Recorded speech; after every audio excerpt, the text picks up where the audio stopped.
আগের দিন বাজার করে এসে ব্যাগ আর খোলা হয়নি, তো চলো তোমাদের সাথে শেয়ার করি আগের দিন বাজার থেকে কি কি সবজি আনা হয়েছে। তো এখানে দেখো, পেঁয়াজ কলি, তারপরে বিনস, কাঁচা লঙ্কা, বেগুন, এই টুকটাকই বাজার করা হয়েছে। তো বাজার চাইলে তো তোমার দাদাভাই একাই গিয়ে নিয়ে আসে বেশিরভাগ সময়, তবে ওই যে আগের দিন আমারও যেতে ইচ্ছে করছিল, তো সেই কারণে যাওয়া আর কি। তো কাজের মাঝখানে তো যাওয়াই হয় না, তোমার দাদাভাই এত পরিমাণ ব্যস্ত থাকে আর কি, সেই কারণে। তো হঠাৎ এই টুকটাক কিন্তু একটু বেরালেও কিন্তু মনটা ভালো হয়ে যায়। তো হ্যালো বন্ধুরা, welcome back to the channel. সবাই কেমন আছো? আশা করছি তোমরা খুব ভালো রয়েছো। আমি সঙ্গীতা, আমার একটা নতুন ব্লগে তোমাদেরকে জানাচ্ছি অনেক অনেক ওয়েলকাম। আমরা যারা সাধারণ গৃহবধূ বা হাউসওয়াইফরা রয়েছি, তারা কিন্তু সারা দিন সংসারটা মন দিয়ে করার পর, বাচ্চা কাচ্চা সামলানোর পর মন মেজাজ কিন্তু মাঝে মধ্যে খারাপ হয়ে যাওয়াই স্বাভাবিক। তো এই যে আমাদের জীবনে তো নতুন কিছু নয়, ওই যে প্রত্যেকটা দিন সকালবেলা উঠে হাজব্যান্ডের জন্য রান্না করো, সন্তানকে খাওয়ার ঠিক টাইম মতো খাবার দাবার খাওয়াও, স্নান করাও, মানে এই আর কি, যদি একঘেয়েমি লাইফ চলে আর কি। তো সেটাকে কাটানোর জন্য মাঝে মধ্যে টুকটুক করে একটু ঘুরে আসাও কিন্তু খুব দরকার। কেন বলো তো, এই রিফ্রেশমেন্টটা যদি না পাই, তাহলে এই যে রোজকার যে একঘেয়েমি, এটা কি করে কাটবে আমাদের? আর আমাদের মন ভালো থাকলে তবেই না আমরা সংসার সুন্দর করে করতে পারবো। তো সেটাই, তো সংসারের কাজগুলোও কিন্তু তখন করতে আর একঘেয়েমি মনে হবে না। ওই যে মন ভালো থাকলে কিন্তু সব কিছু করতে ভালো লাগে, আর মন যদি খারাপ থাকে তাহলে কিন্তু কোনো কাজেই যেন আর ইচ্ছে লাগে না। আগের দিন বাজার করে এনেছিলাম, সেই বাজারগুলো এই যে বার করলাম, তোমাদের সাথে একটু শেয়ার করলাম। আর এখন হলো কি কি রান্না করব সেই সবজিগুলো কেটে নিচ্ছি। আর আজকে জানো তো কিচ্ছু ভেবে রাখিনি যে কী বানাবো, তো সবজি বার করে তখনই ভাবলাম যে না কি কি বানাবো। তো আজকে বানাবো বেগুন দিয়ে বড়ি দিয়ে আলুর তরকারি, আর বানাবো উচ্ছে আলু ভাজা। তো সেই মতো ভেবে এই যে এখন সবজিটা কেটে নিচ্ছি। আগের দিন সবজিটা কেটে রাখলে সুবিধা হয়, যেহেতু আমার সকালবেলা রান্না তাড়া থাকে। আর খুব ভোরে আমি সত্যি কথা বলতে উঠতে পারি না, কারণ রাতে বেশিরভাগ দিনই আমার ঘুমটা ঠিকমতো হয় না, যেহেতু বাচ্চার ছোট আর কি। আর তার উপর আবার ঠান্ডাও লেগে যায় মাঝে মধ্যেই। আর মাম্মামও ওই যে ডেলি প্রত্যেকদিন ভালোভাবে ঘুমোতে পারে না, মানে ওর বাচ্চা মানুষ, ওদের তো গরম লাগে, বারবার কাঁথা কম্বল সরিয়ে দেয়, ওটাকে আবার ঠিক করতে হয়। তো এই করতে করতেই কিন্তু ওই যে রাত কভার হয়ে যায়। তো চাইলেও কিন্তু ভোরবেলা উঠে সব কাজ একদমই করা যায় না আমার পক্ষে। সেই কারণেই আর কি মাঝে মধ্যে রাত্রিবেলা সবজি টবজি কেটে রাখি। তো আজকে আর কাটা ছিল না, তো সেই কারণে উঠে এই যে এখন সবজি কাটছি। আর শীতে যেন তো হাত যেন চলছেই না, এরকম একটা ব্যাপার। তো কি আর করা যাবে, তো যেই টাইমে উঠেছি সেই টাইমে উঠলেও হয়। তোমার দাদাভাই যাওয়ার আগে মোটামুটি আমার রান্না করে অর্ধেকের বেশি কাজ হয়েই যায়। তবে কি বলতো, সকালবেলা আর একটু তাড়াতাড়ি উঠলে তাহলে একটু এই যে তাড়াহুড়োটা আর লাগে না আর কি। তবে কি আর করা যাবে, যার যেমন কাজের তরিকা আর কি, সেরকমভাবেই তো সে করবে। তো এখানে আমি প্রথমে আগে উচ্ছেটা কেটে নিচ্ছি। উচ্ছেটা কাটা হয়ে গেলে আগে উচ্ছে আলুটা ভাজা বসাবো। তো তোমার দাদাভাই এখন তো আর টিফিন নিয়ে যাচ্ছে না কদিন ধরে, তো ও খালি খেয়ে যাবে। তো তরকারিটা না হলেও চলবে, তবে একটা কিছু তোকে করে দিতে হবে, তো সেই কারণে ভাবলাম আগে ভাজাটা বসিয়ে দিই, তারপরে আমি সবজিটা কাটি। আর আমার ওভেনের ওই যে উনুনটা রয়েছে না, ওই উনুনে জানো তো, বড় উনুনটা ছোট উনুনটা দুটোর ভিতরেই না খুব আস্তে আস্তে আগুনটা জ্বলছে, কেন বুঝতে পারছি না। একবার ঠিকও করা হলো, তাও দেখছি ওরকম আবার হয়ে গেছে। আবার একবার চেক করাতে হবে, হয়তো কোনো অসুবিধা হচ্ছে, তো সেটাই দেখাতে হবে, কারণ রান্না করতে অনেকটা টাইম লাগছে। কি জানি শীতকাল কিনা, তাই জন্যও হতে পারে, তো সেটা দেখাতে হবে।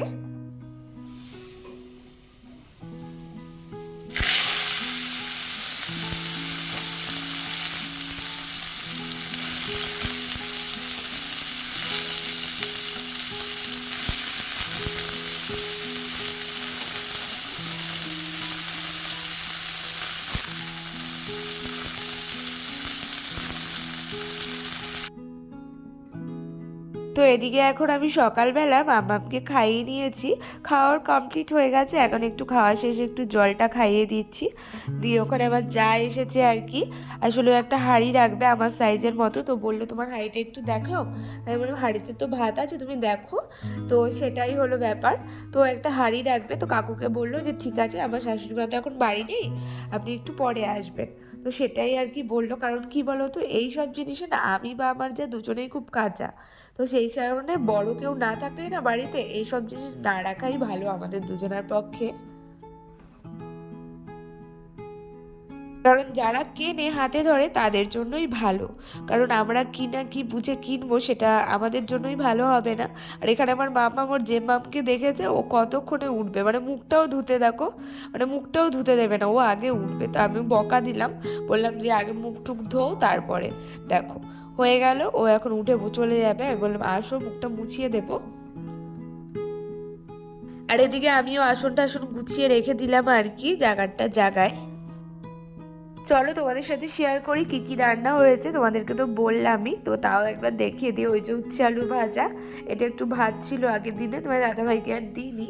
আর এদিকে এই যে বেগুন দিয়ে বড়ি দিয়ে আলু দিয়ে তরকারি।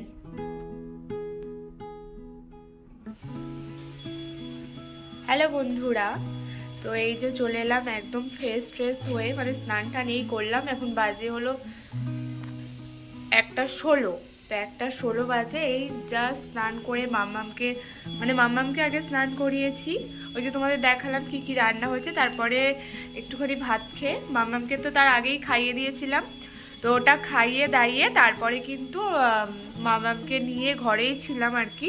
কটা মাল ছিল ওগুলো কমপ্লিট করেছি, করে ঠোরে ওই যে বাবা এসছে, বাবার কিছু কিছু দিয়ে গেছে, তো ওগুলো তোমাদের সাথে শেয়ার করব। আর কি বলে, তো এই তো মামামকে চান করিয়ে ওর কাপড় জামা ধুয়ে দিয়ে আমিও এই যে স্নান টান করে চলে এসেছি, চুল টুল আঁচড়ালাম আর কি। তো চলো এখন মামামকে খাওয়াবো। আর আজকে অনেক দিন পর মামামের ওই যে কি বলে, অঙ্গনারী স্কুল থেকে খিচুড়ি নিয়ে আসা হয়েছে অনেক দিন পর। আগে কি বলতো, মামাম খিচুড়ি, খিচুড়ি না, খিচুড়িটা খেলেও যদি বা ডিমটা খেতে চেত না। আর আমরা প্রায় 1 বছরের কাছাকাছি, 1 বছর নয় তাও 10 থেকে 11 মাস তো ছিলাম না বাড়িতে, মানে ওই বাড়িতে ছিলাম। তো সেক্ষেত্রে পুরোপুরি মানে বন্ধ হয়ে গেছিলো আনা, তো আজকে প্রথম আনা হলো, এবার থেকে আনা হবে। তো ওটাই খাওয়াবো আজকে, মানে ডিমটা খাওয়াবো আজকে। চলো, তো তো চলো ব্লগটা দেখতে থাকো। ক্যান আর দিইনি, টিফিন কারি দিয়েছি, টিফিন কারিতে করেই দেবো, কারণ ক্যানে অনেক বেশি দেয়, এবার মেয়ে তো খায় না আর ফেলারি যায়।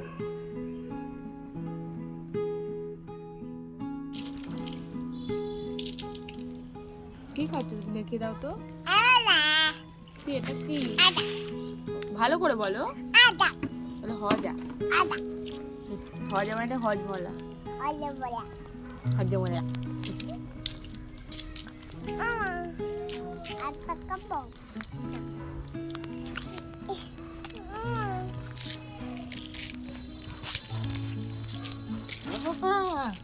তো এইমাত্র খাইয়ে দাইয়ে এলাম, তোমার দাদা ভাইও চলে এসছে, ওকে ভাত দেবো, আমরাও খাওয়া দাওয়া করে শোবো এখন। মামামকে ঘুম পাড়াবো আর কি। রোদ, এখনকার রোদটা গায়ে লাগবে এবার। সব জামা কাপড় ধুয়ে মেলা আছে এখানে।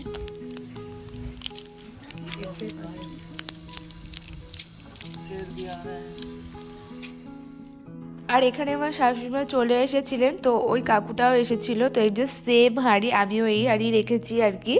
তো ওই যে পুরো সেম টু সেম হাঁড়ি। তো এই হাঁড়িটা না লাগে, এই সাইজটাই একদম পারফেক্ট দুবেলার জন্য। তো সেই কারণে ও আমার হাঁড়িটা দেখে এত পছন্দ হয়েছে যে ও রেখেছে। তো তোমাদেরকে তো বললামই, সামনে ওর অ্যানিভার্সারি চলে গেল, ভিডিও তোমরা তো দেখেছো। তো ওটারই গিফট নিল আর কি শাশুড়িমার কাছ থেকে। তো সেটাই ওই যে মা এলো একবারে, মা একবারে দেখে শুনে দিল আর কি। তো এখানে আমার মাম্মাম তো ওই মাপবে মানে এরকম একটা ব্যাপার। তো মাম্মামকে তো খাইয়ে দাইয়ে একটু রোদ পড়িয়ে একটু খেলাধুলা করে তারপরে দুপুরবেলা ঘুম পাড়াই। তো তার মধ্যে দেখলাম ওর এই যে হাঁড়িওয়ালাও চলে এসেছে। তো তোমরা বলো হাঁড়িটা কেমন হয়েছে, আমার সাইজের হাঁড়ি আর কি। আমি ওই যে রেগুলার যেই হাঁড়িটাতে ভাত করি সেই হাঁড়িটা পুরো সেম, পুরো টু কপি আর কি। আর বাবা এসেছিল, বাবা এসে দেখো মামামকে কিছু খাবার দিয়ে গেছে। এখানে অনেক কিছু রয়েছে, তো তোমাদের সাথে শেয়ার করি। তো এখানে ফুটি রয়েছে, তারপরে ললিপপ রয়েছে, একটা নতুন ধরনের কেক রয়েছে, এখানে ফুটি রয়েছে, জেমস রয়েছে, আর রয়েছে দেখো একটা দই। তো এই যে বাবা মাঝে মাঝেই এনে দেয়, ওর পাপা এনে দেয়, ওর ঠাম্মি এনে দেয়, জেঠু জেম্মা সবাই এনে দেয়। এখন সব এগুলো খাওয়া শিখেছে জানো তো। আর সন্ধেবেলায় বসে পড়েছি গরম গরম চাউমিন নিয়ে, শাশুড়িমার হাতে গরম গরম ভেজিটেবল চাউমিন। খেতে একদম সেই টেস্ট হয়েছিল জানো তো। তারপর ওই ঘর থেকে চাউমিন টাউমিন খেয়ে এসে এখানে জায়ের ঘরে এসে বানিয়ে দিচ্ছিলাম, ওর সাথে হেল্প করছিলাম লিট্টি, বিহারের স্পেশাল খাবার লিট্টি চোখা। তো আমার যা আসলে হলো নন বেঙ্গলি, তো ওরই হলো, ওর থ্রুতেই বানাচ্ছিলাম। তো আমিও এখন একটু একটু পারি আর কি, আর খেতেও কিন্তু বেশ ভালো লাগে। ও আসলে দেখাচ্ছিল কী কী ও রান্না করেছে। তো এই তো, তো এইভাবে গোল গোল করেও ভাজা যায়, আবার অনেকটা পরোটার মতোও ভাজা যায়। তো আমার কিন্তু বেশ ওই পরোটার মধ্যেও যেটা থাকে ওটা খেতে বেশি ভালো লাগে। আর এই লিট্টিটা আমি প্রথম আজকে গুড় দিয়ে ট্রাই করেছিলাম, বেশ ভালো লেগেছে। তো আজকের এই ব্লগটা আমি এত দূরই রাখছি। তোমরা কে কে লিট্টি খেয়েছো আমাকে কমেন্ট করে জানিও, আর খেতে কেমন লাগে সেটাও কিন্তু বলো। আমার তো বেশ ভালোই লাগে। তো চলো দেখা হবে পরের দিন নতুন ব্লগে। টাটা, সবাই ভালো থেকো।